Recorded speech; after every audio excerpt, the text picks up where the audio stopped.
2028 లోపల పాక్ ఆక్యుపైడ్ కాశ్మీర్ అనేది ఇండియాలోకి భాగమయ్యే అవకాశాలు చాలా ఎక్కువగా ఉన్నాయి. జై శ్రీరామ్. 2022 నుంచి 2025 అక్టోబర్ వరకు మొత్తం 19 ప్రెడిక్షన్స్ అనేవి నేను చెప్పినట్టు జరిగినాయి. అవన్నీ కింద డిస్క్రిప్షన్ లో ఇవ్వడం జరుగుతోంది. సింహరాశికి అధిపతి సూర్యుడు సింహరాశిలో మగా 4 పాదాలు, పుబ్బా 4 పాదాలు, ఉత్తర 1వ పాదం ఉంటది. ఈ నక్షత్రం వాళ్ళందరికీ నేను చెప్పే వార ఫలితాలు వర్తిస్తాయి. ఈ వారంలో సింహరాశి వారికి 12వ స్థానంలో గురువు గారు యోగిస్తున్నారు, 3వ స్థానంలో బుధుడు యోగిస్తున్నారు, 4వ స్థానంలో శుక్రుడు యోగిస్తున్నాడు, సూర్యుడు యోగిస్తున్నారు. మొత్తం 4 గ్రహాలు యోగిస్తున్నాయి.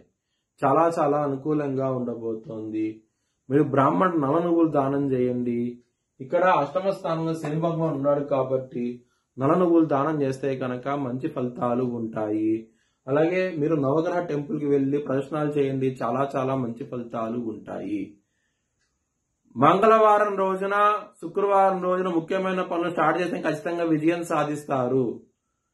ఆదివారం రోజున ముఖ్యమైన పనులు స్టార్ట్ చేయకండి. స్టార్ట్ చేసిన వ్యతిరేక ఫలితాలు వస్తాయి. ధన నష్టం వచ్చే అవకాశం ఉంటది.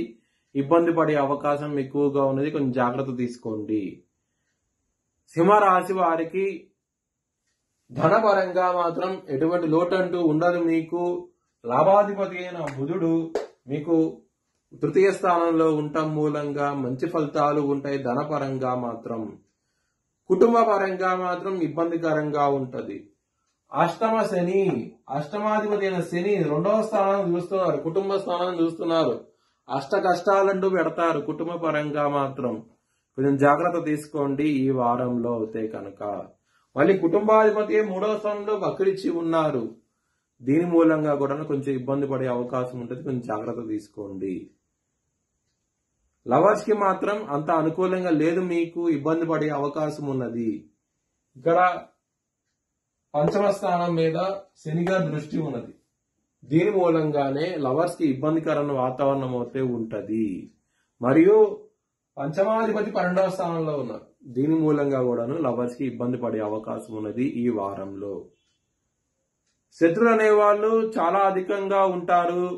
6వ స్థానం అధిపతి అయిన శని అష్టమంలో ఉన్నారు. శత్రువుల పరంగా గొడవలు అనేవి విపరీతంగా ఉంటాయి. కోర్టు కేసులు కూడా ఉండే అవకాశం ఉంటది. కొంచెం జాగ్రత్త తీసుకోండి.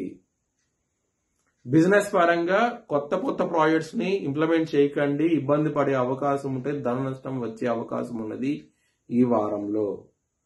మ్యారేజ్ పరంగా అంత అనుకూలంగా అయితే లేదు. 7వ స్థానంలో రాహు గారు ఉన్నారు. కుజుడు దృష్టి రాహు మీద పడుతోంది. సప్తమాధిపతి 8వ స్థానంలో ఉన్నారు. ఈ గ్రహస్థితి ఉండటం మూలంగా మ్యారేజ్ పరంగా మాత్రం ప్రాబ్లమ్స్ ఉంటాయి. వృత్తి పరంగా మాత్రం మీకు చాలా చాలా బాగుంటది. దశమాధిపతి అయిన శుక్రుడు ఇక్కడ 4వ స్థానంలో ఉండి కుజుడితోనూ రవితోనూ కలిసి ఉండటం మూలంగా మీకు వృత్తిపరంగా మాత్రం ప్రమోషన్స్ లాంటివి వచ్చే అవకాశం ఉంటది. మీ శ్రమకు గుర్తింపు అంటూ వస్తుంది. ఈ వారంలో చాలా చాలా అనుకూలంగా ఉంటది. వృత్తిపరంగా మాత్రం జాక్ పాట్ లాంటివి కొట్టే అవకాశం ఉంటుంది. చాలా చాలా ఆనందంగా ఉంటారు. మీ భవిష్యత్ వివరాల కోసమై HLN జ్యోతిష్యాలను సంప్రదించండి.